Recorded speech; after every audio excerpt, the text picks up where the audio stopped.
Gostaria de compartilhar uma palavra essa manhã.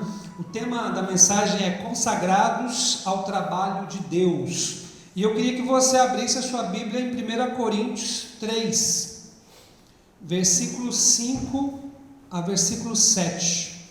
1 Coríntios 3, 5, 7. Vamos ler lá a palavra de Deus. Paulo, escrevendo à igreja de Corinto, ele diz assim, nesses versículos: afinal, quem é Paulo? Quem é Apolo? Somos apenas servos de Deus, por meio dos quais vocês vieram a crer. Cada um de nós fez o trabalho do qual o Senhor nos encarregou. Eu plantei e Apolo regou, mas quem fez crescer foi Deus. Não importa quem planta ou quem rega, mas sim Deus que faz crescer. Amém? Feche seus olhos um minutinho e vamos orar para que Deus ministre o nosso coração através dessa palavra. Pai, nós pedimos a Ti que o Senhor ilumine a nossa mente, que possamos entender, Deus, as verdades, Deus, do Teu Evangelho, os princípios que vão ser compartilhados, Deus, neste dia, e que o Senhor fale conosco, Pai. Consagramos a Ti esse momento, em nome de Jesus. Amém. Amém, queridos? Como eu disse, o tema dessa mensagem é consagrados ao trabalho de Deus, né? E eu só queria primeiramente explicar o significado da palavra. Vocês sabem, né? Eu gosto muito dos significados das palavras, né? E a palavra consagração, se você puxar lá no dicionário, vão ter vários significados, e eu peguei um. Significa dedicação intensa a alguém ou a um propósito. Então, quando nós falamos em consagração, nós estamos nos referindo a uma dedicação, num nível muito intenso a alguém, a um propósito. Ou seja, você pode se consagrar a coisas e pessoas e também a Deus. Muitas pessoas vivem uma vida de consagração a si mesmo, por exemplo. Outras pessoas vivem uma vida de consagração ao trabalho. Elas se dedicam intensamente àquilo que elas estão fazendo, aos estudos, aos relacionamentos. Mas nós, como cristãos, nós precisamos entender que nós somos consagrados a Deus, e como consequência dessa dedicação intensa que nós queremos oferecer a Ele, isso vai nos remeter ao trabalho na obra de Deus.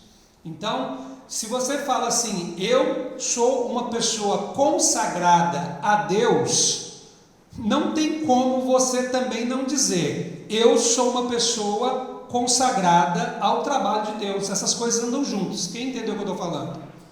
Não dá para a gente falar, né? Ninguém que busca com sinceridade um nível maior de dedicação a Deus se isentará da responsabilidade de realizar a obra de Deus, a missão de Deus neste mundo. Então a gente precisa entender isso com muita clareza, sabe, irmãos? Porque eu percebo sempre aquelas coisas assim, como a gente até conversou ontem, a gente teve uma reunião de adolescentes, jovens em casa, e a gente falando sobre isso. Falar é algo, de certa forma, bem fácil. É muito fácil a gente falar. Expressar alguma coisa, verbalmente ou por escrito, não é algo muito difícil de ser feito, não é verdade? A grande questão é se nós, de fato, conseguimos transformar aquilo que nós falamos, né, de maneira verbal ou não verbal, em ações concretas, em uma consagração verdadeira. E eu quero insistir, quem se consagra a Deus, e o significado é, quem se dedica intensamente a Deus, como consequência, vai se dedicar à missão de Deus para este mundo. Vocês conseguem entender isso? E a gente precisa compreender que, eu sempre falo, quem está em missão neste mundo não somos nós. Quem está em missão neste mundo é Deus. A missão é de Deus, né? É o que a gente chama de missio Dei. Nós somos parte, nós somos chamados para fazer parte da missão de Deus neste mundo. Nós somos colaboradores. Vocês conseguem entender isso? Nós somos aquelas pessoas que colaboram com a missão de Deus no mundo, porque Deus está em missão. Então, se você perceber, desde a criação, Deus está em missão. Deus começa a missão na criação, vamos dizer assim, né? Quando ele cria, ele está em missão. Quando ele se relaciona no Éden, ele está em missão. Quando ele propõe um caminho de redenção ali, de restauração para o ser humano no Antigo Testamento, ele está em missão. Quando ele envia João Batista, ele está em missão. Quando Jesus vem, está em missão. Quando o Espírito Santo é derramado, Deus está em missão. Quando a igreja é levantada, Deus está em missão. Quando Jesus voltar, ele estará em missão. E quando nós formos para a glória de Deus, então acaba a missão de Deus neste mundo. E então somente estaremos na presença dele e vamos gozar, né, da presença do Senhor. Amém, irmãos? Mas esse texto nos mostra algo muito importante aqui que a gente tem que entender. Mesmo sabendo que Deus é quem está em missão, nós somos colaboradores. E Paulo está falando isso aqui. Mas só que ele usa aqui dois verbos para indicar isso. Né? Ele usa o verbo semear e regar. Na verdade, ele fala que ele semeou e Apolo regou. Nada mais é do que a contribuição que eles deram para a missão de Deus na cidade de Corinto.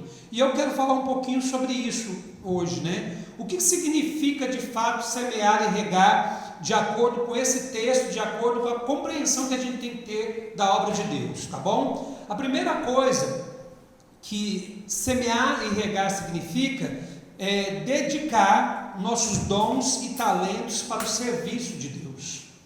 Quando nós falamos em semear e regar, nós estamos falando que nós queremos dedicar os nossos dons e os nossos talentos ao serviço de Deus, à missão de Deus. O versículo 5, né? Paulo ele fala assim, né? Afinal, quem é Paulo, quem é Apolo? Ele até, né, ele já começa dizendo, né? Ele não somos ninguém, né? Somos apenas servos de Deus por meio dos quais vocês vieram a crer. Cada um de nós fez o trabalho do qual o Senhor nos encarregou. Ou seja, Paulo, ele tinha um perfil de um plantador. Paulo era um missionário. Então Paulo saía, plantava uma igreja, depois ia para outro lugar e plantava outra igreja e ia. Às vezes ele ficava 2 anos, dependendo do lugar ele ficava um pouco mais, um pouco menos. Às vezes ele voltava nas igrejas que ele plantava, às vezes ele não voltava, às vezes só escrevia cartas, às vezes ele enviava pessoas, como ele enviou Timóteo, enviou Tito.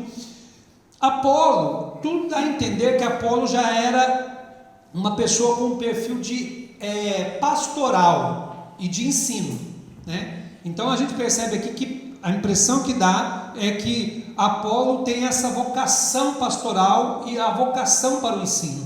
São funções diferentes, são dons diferentes, mas os dois estão contribuindo para a mesma coisa. Para quê? Para a missão de Deus, para o serviço de Deus. Então, quando a gente fala sobre ser consagrado ao trabalho do Senhor, nós precisamos primeiramente entender o que isso significa, né? Eu insisto, Paulo ele fala aqui sobre semear e regar. Semear e regar, nesse primeiro momento aqui, significa dedicar dons e talentos para o serviço de Deus. Faça aquilo que Deus te capacitou a fazer e não se preocupe em impressionar pessoas. Sabe, queridos, às vezes a gente fica pensando, o que eu vou fazer? É mais importante, é menos importante? Isso vai aparecer ou não vai aparecer? Existe às vezes até competição no seio da igreja com relação a isso. Eu quero dizer para você que isso é uma grande bobagem, porque na verdade não existe ninguém maior ou menor, só existe um Deus que está acima de todos. O que nos interessa, o que nos importa é contribuir segundo a graça que Deus nos deu, segundo o dom e o talento que Deus nos deu. E são coisas diferentes, porque dom é dádiva divina, certo?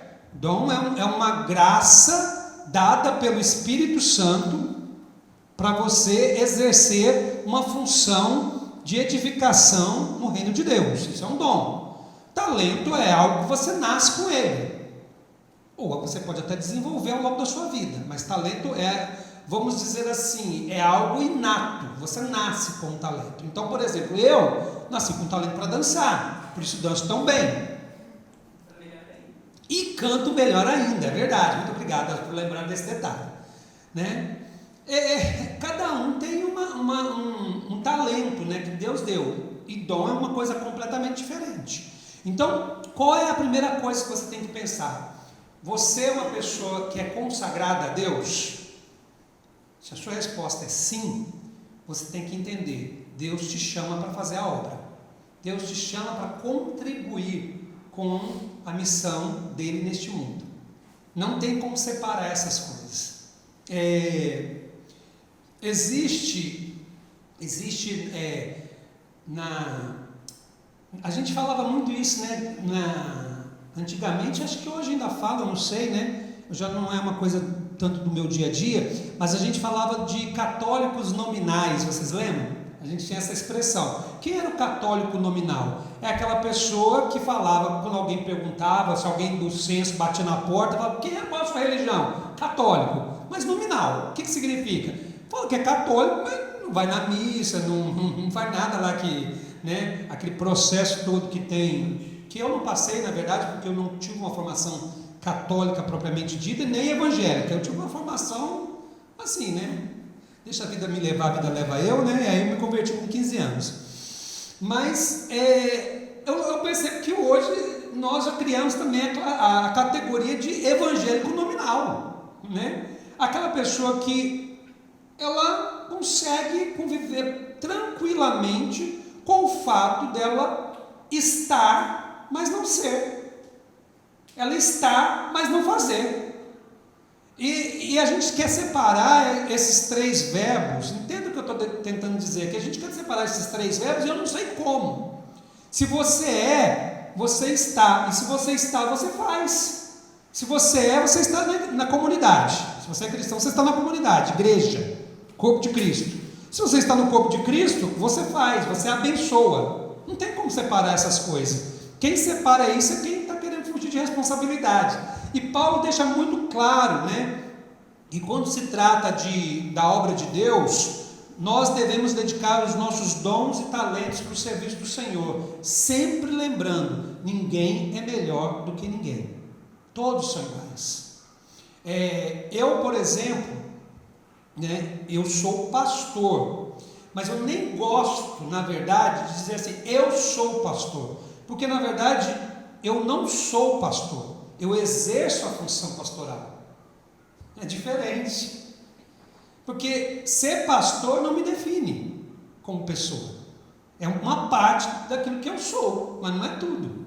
Então eu não sou pastor, eu sou, né, o filho de Deus, eu sou um servo, eu sou casado com a Elza, tenho um filho chamado Gabriel e exerço a função pastoral.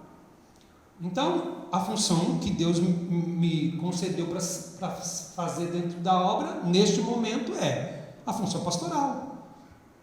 Nem sempre foi assim, e pode ser que no futuro não seja mais também. Cabe a Deus. Então, a gente precisa entender isso. Ninguém é melhor que ninguém. A gente tem que fazer o que Deus coloca em nossas mãos. Amém? Vamos seguir em frente? Então, a primeira coisa que eu disse aqui, o que significa semear e regar dentro desse contexto aqui, né? Significa dedicar nossos dons e talentos para o serviço de Deus. Segundo, significa valorizar o trabalho alheio. Quando nós estamos consagrados ao trabalho de Deus, nós também temos uma coisa que acontece conosco, né? É que nós começamos a ver o outro, o trabalho que o outro exerce, como algo importante também. Nós não queremos que as pessoas olhem apenas para nós, ou melhor, a gente não quer que as pessoas olhem para nós. A gente olha para o outro e valoriza o que o outro faz. Paulo está valorizando o trabalho de Apolo. Havia ali na igreja de Corinto uma dissensão, tá? Eu sou de Apolo, eu sou de Paulo, e outros mais espirituais ainda, eu sou de Cristo, né? Porque sempre vai ter um que vai querer ser mais espiritual ainda, né? Porque não servia ser só de Apolo nem de Paulo, tinha que ser de Cristo, né? O cara era tão bom que nem... Então, assim, na verdade, Paulo, ele reconhece o trabalho de Apolo. Ele deixa claro, né? Primeiro ele coloca ele e Apolo no mesmo nível. Afinal, quem é Paulo? Quem é Apolo? E a gente poderia pensar assim, é Paulo maior que Apolo, porque você não tem nenhum livro das Escrituras escrito por Apolo. Apolo é pouco citado na Bíblia. Paulo não. Novo Testamento praticamente todo trata-se de Paulo. Tem o dedo de Paulo nessa história. Mas ele não faz isso. Ele diz, quem é Paulo? Quem é Apolo? Somos apenas servos de Deus por meio dos quais vieram a crer. Cada um de nós fez um trabalho do qual o Senhor nos encarregou, ou seja, segundo os dons e os talentos, como eu falei. E aí ele fala embaixo, eu plantei e Apolo regou. Amém? Mas quem fez crescer foi Deus. Então, quando ele reconhece que foi ele que semeou, né, ou plantou, e que Apolo foi a pessoa responsável por dar continuidade, ele está reconhecendo e valorizando o trabalho do outro. Irmãos, preste muita atenção no que eu vou falar. Quando nós nos dispomos a nos consagrarmos a Deus, e como consequência ao trabalho de Deus, uma coisa precisa, o Espírito Santo de Deus faz algo em nós. Ele começa a mudar a nossa mente. A nossa mente deixa de ser orientada por princípios carnais para ser orientada por valores e princípios espirituais. No reino de Deus não pode existir competição. No reino de Deus não pode existir um desejo por auto-reconhecimento. Não cabe isso no reino de Deus. Brigar para ter uma posição, brigar para aparecer mais. O que nós temos, na verdade, é o princípio de honrar o outro, mais do que a si mesmo.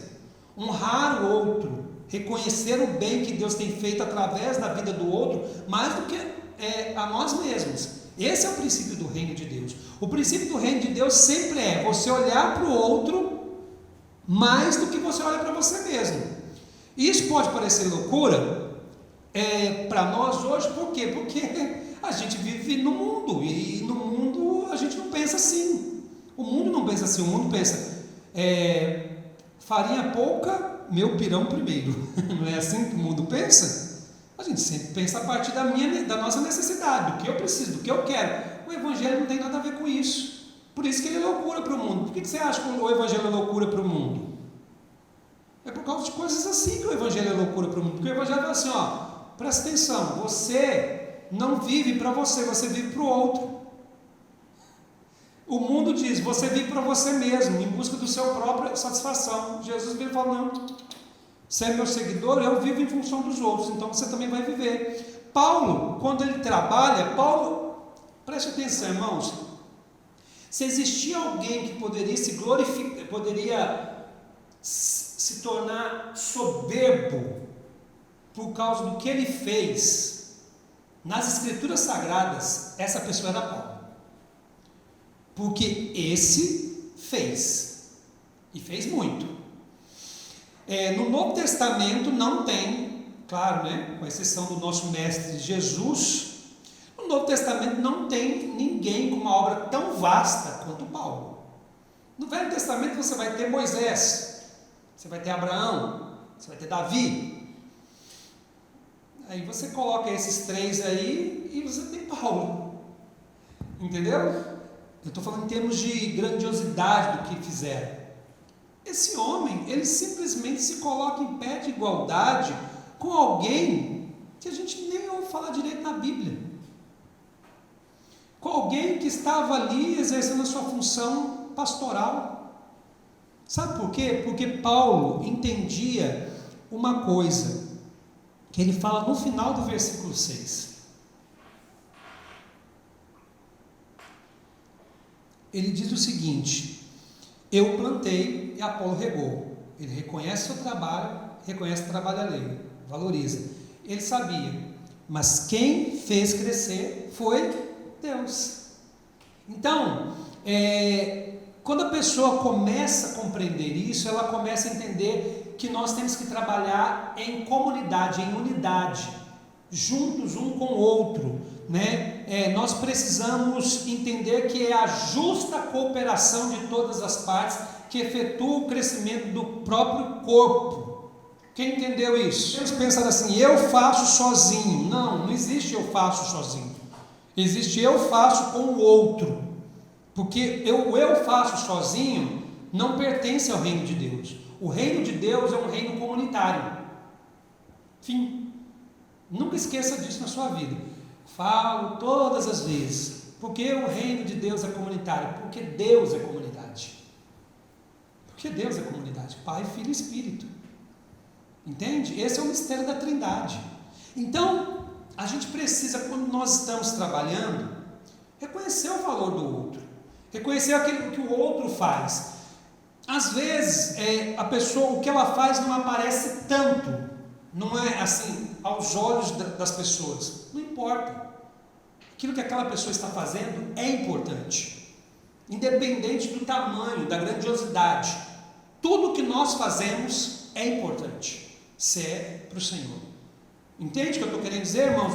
Nós não podemos ficar classificando, né, as pessoas dessa forma. Valorizar o trabalho alheio. Amém? E quem pode fazer isso? Só valoriza o outro que tem um coração humilde, que tem uma alma curada. Só. Você só vai valorizar o outro se o seu coração é humilde e sua alma é curada. Porque senão você vai competir. Se você não tem a alma curada, você vai competir com o outro. Você vai querer ser melhor que o outro. Você vai querer passar aquele outro para trás. Você vai querer demonstrar mais serviço que o outro. Agora, quando você tem a alma curada, você fica tranquilo. Você fica tranquilo, você fica de boa. Não tem problema nenhum para você. Fala assim, não, o que ele fez melhor do que eu. Ele é bom naquilo que ele faz. Qual é o problema? Nenhum. Então, semear e regar significa também valorizar o trabalho do outro. Amém? Então eu estou falando sobre o trabalho, né, sobre ser consagrado ao trabalho de Deus. E eu falei que semear e regar, que eu plantar e regar, como na versão que eu estou usando fala, significa primeiro dedicar os seus dons e talentos para a obra de Deus, para a missão de Deus. Segundo, significa valorizar o trabalho alheio. Terceiro, significa dar a Deus toda a glória. Amém? Versículo 7 diz assim: não importa quem planta ou quem rega, mas sim Deus que faz crescer. É interessante Paulo falar que não importa quem planta ou rega. De fato, importa. É claro que importa quem planta e quem rega. Até porque, né, nós fomos chamados para sermos colaboradores da missão de Deus. Então não importa quem planta e quem rega. É uma função que uma pessoa está exercendo. Né? Então, se você está plantando ou regando, aquilo tem importância. Paulo não está dizendo que o trabalho dele, o trabalho de Apolo não tem valor.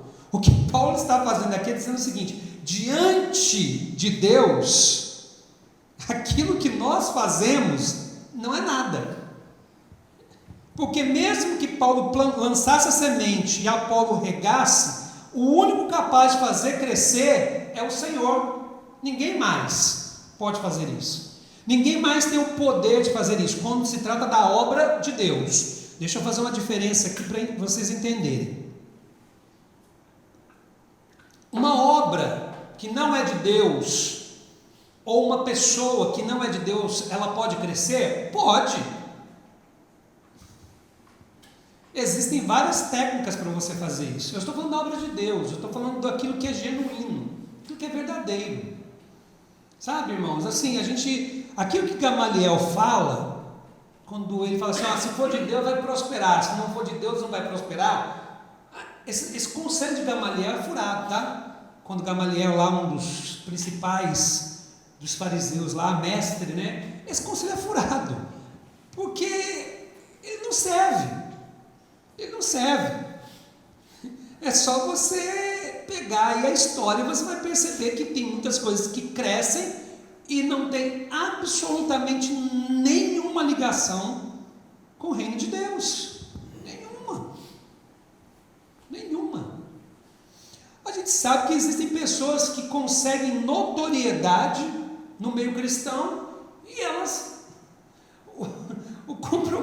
pessoas com Jesus é praticamente não, é zero. Mas porque elas têm uma boa oratória, porque elas conseguiram um lugar, se tornaram influencer ou qualquer coisa, elas têm destaque. Tem igrejas enormes que são impérios. Qual é o ponto? Então, o crescimento aqui, nós não podemos pensar apenas no crescimento quantitativo, que é importante, é claro, mas vai além disso. Quando você lança uma semente, quem aqui já plantou alguma coisa na sua vida? Na escola vocês devem ter jogado aquele feijãozinho no algodão, vai. Alguém já jogou feijãozinho no algodão na escola? Já. Não tem jeito, né? Todo mundo fez isso, né?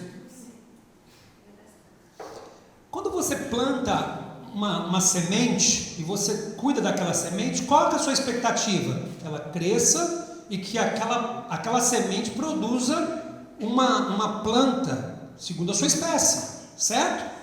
Então, se você lançou ali uma semente de laranja, você espera que aquela semente de laranja cresça e se torne uma árvore que produza laranjas, né?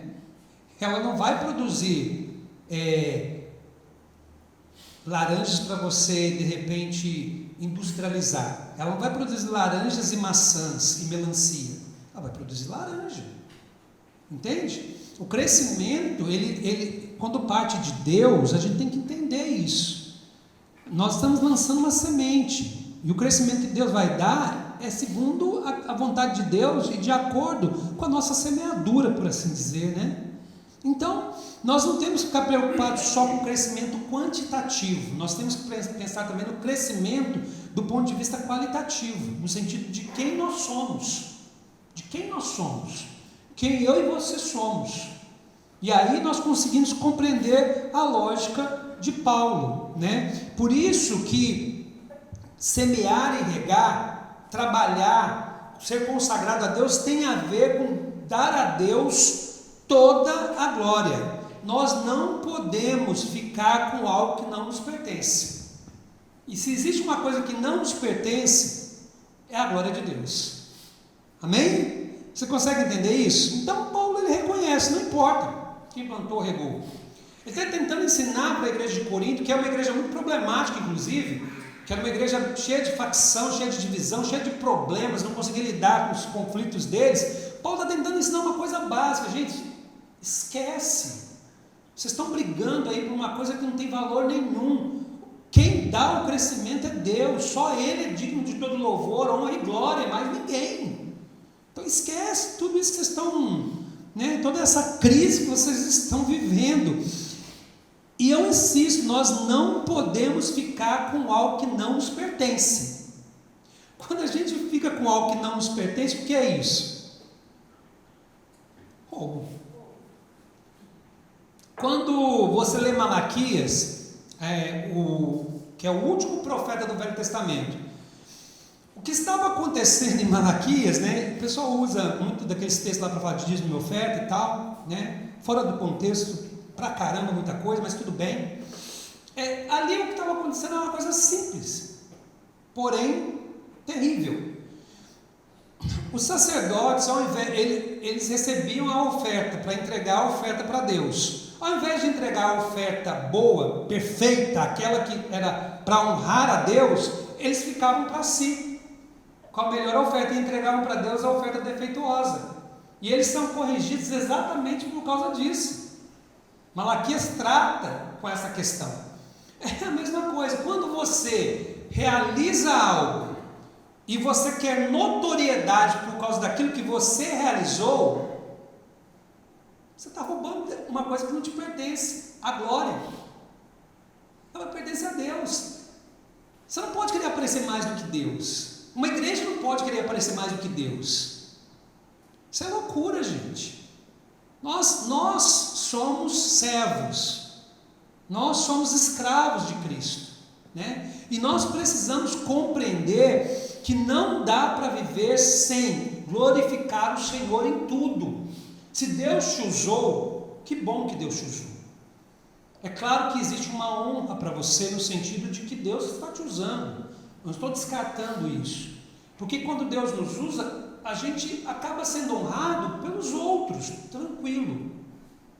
Mas não transforme isso em soberba, em arrogância, em presunção, em achar que você é alguma coisa e se colocar como uma pessoa muito especial, né? Nós rompemos em 2012, como muitos de vocês sabem.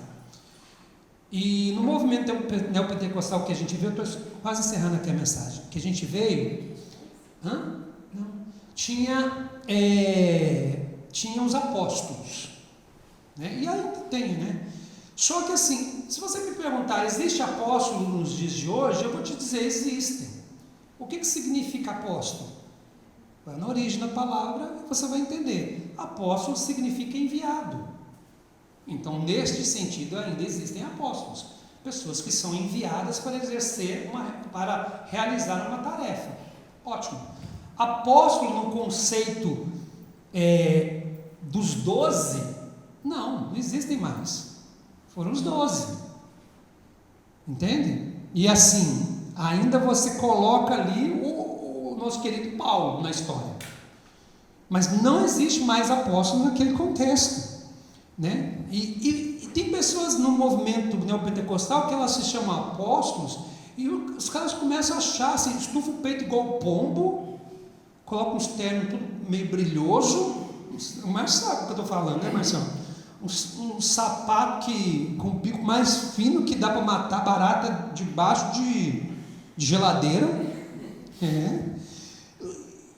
Os caras parecem assim que eles começam a delirar, eles têm delírios de grandeza, é uma coisa louca. Eu já fui em um congresso e falei, meu Deus do céu, ou eu sou muito pecador, ou tem muita gente doida nesse lugar. Era a sensação que eu tinha, era essa. Eu falo assim, ou eu sou muito pecador e estou muito por fora do que está acontecendo, ou tem muita gente doida nesse lugar. Porque era cada absurdo que a gente via, porque pessoas querendo ocupar o lugar de Deus. Pessoas querendo ocupar o lugar de Deus, como é que faz isso? A gente tem que entender que semear e regar significa dar a Deus toda a glória. Ninguém mais merece isso. Ninguém mais, somos servos, enfim. Eu sou como vocês, ninguém é diferente. Entende, irmãos, o que eu estou querendo dizer? Quem entende o que eu estou querendo dizer? Então, nós não podemos nos apartar dessa verdade, né? Eu quero só repetir aqui, né? Quando a gente está falando sobre ser consagrado ao trabalho de Deus. Se você é de Deus, você, igual eu falei, se você é, você está. Se você está, você faz. Não tem como você fugir desses 3 verbinhos bonitos, tá bom? Bonitos. E o que significa exatamente trabalhar para Deus, cooperar com Deus na missão? Significa dedicar os nossos dons e talentos para o serviço dele. Significa valorizar o trabalho ali. E também significa, baseado nesse texto que eu li aqui, né? Dar a Deus toda a glória. A glória pertence somente a Ele, não a nós, tá bom? Para a gente concluir aqui, né, nós não podemos negligenciar a parte que nos cabe realizar na obra de Deus. Olhe para mim aqui, por favor. Você tem algo a fazer. Você tem algo a fazer. Não importa o tamanho do que você vai fazer, não importa a dimensão daquilo que você vai fazer. Isso não importa. O que importa é que você tem algo a fazer. E aí, diante disso, Deus te chama para você se dedicar àquilo que Ele quer que você faça. É isso. Deus te chama. E não, eu insisto, não importa, queridos, do que nós estamos falando. Importa como o nosso coração reage diante do chamado de Deus. Isso é importante. Quem consegue entender isso? Então, eu gostaria de deixar essa palavra para vocês, porque por uma questão muito simples. Igreja, para mim, é isso. Quem entende? Igreja, para mim, é isso. Igreja, para mim, é literalmente pessoas consagradas a Deus e ao trabalho de Deus, consagradas para abençoar a vida uns dos outros. Igreja, para mim, é isso. Se não existe isso, não existe igreja. Não existe igreja, irmãos. Pode existir um lugar onde as pessoas se reúnem, mas não é igreja. Dá outro nome para esse negócio? Church, né? Fica bonito. Nada contra, tá, irmãos? Tudo contra, para falar a verdade. Porque eu sempre digo, tudo contra, sabe por quê? Porque eu tenho uma coisa comigo. Tem palavras que você... Eu vou explicar um pouco com a minha birra disso aí. Tem palavras que você já incorporou do inglês para o português, não tem o que fazer. Então, por exemplo, você fala assim, receta isso aí. Não tem como, já está incorporado, né? É uma linguagem que você não vai ter como fugir, virou um verbo para nós. Como é que é em inglês a palavra, Gabriel? Porque eu vou falar uma pronúncia ridícula se eu vou tentar. Recetar. Reset. Então a gente tem palavras que você já incorporou na língua portuguesa que não tem como você fugir disso, não é verdade? Não tem mais, as pessoas já compreendem. Tem outras, fala uma outra aí, gente, que é do inglês que faz... Deletar. Deletar é uma palavra que vem, né? Já virou também, já sabe o que é, mas é uma palavra do inglês, tá bom? Agora, tem palavras que ela existem no português e elas já significam o que elas significam, porque você vai colocar em inglês. No português tem um nome para a igreja, é igreja. É igreja, ou comunidade, que você quer. Church é uma palavra em inglês, não faz sentido. Para mim não faz o menor sentido. Eu valorizo a língua portuguesa, né? Em tudo que eu posso usar a língua portuguesa eu vou usar. Então esse negócio de church para mim é modinha chata ainda por cima, tá bom? Só por isso que eu não gosto do church, mas quem quiser usar, deixa eu usar, porque aí cada um, às vezes a pessoa acha bonito, né? Amém, irmãos? Então nós precisamos entender que Deus nos chamou para ser igreja e para trabalharmos para Ele. Você está disposto a fazer isso? Eita! Nem você, Gabriel, podia dar uma forcinha, né? Você está disposto a fazer isso? Amém. Então eu quero que você fique de pé um minutinho e você vai orar. Eu vou pedir para o Brunão vir aqui.